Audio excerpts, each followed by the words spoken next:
समी पोस कर रहे हैं।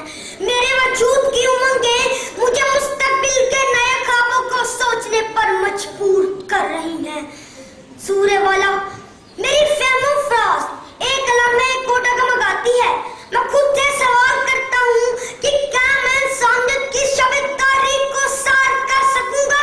क्या मैं आज का बच्चा कल का मेहमान इस कौम की तमीर कर सकूंगा? क्या मैं अपनी आरज़ू और तरंगों के साथ दुनिया बदल सकूंगा? और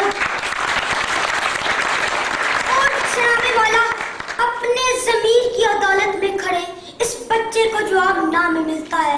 मैं दुनिया को कैसे बदलूं कि मेरे कौलो फेर में तज़ाद है, मेरा ज़ाहिर मेरे बातिन से मुख्तलिफ है। मैं अमीर और गरीब के साथ यकसा सलूक नहीं करता।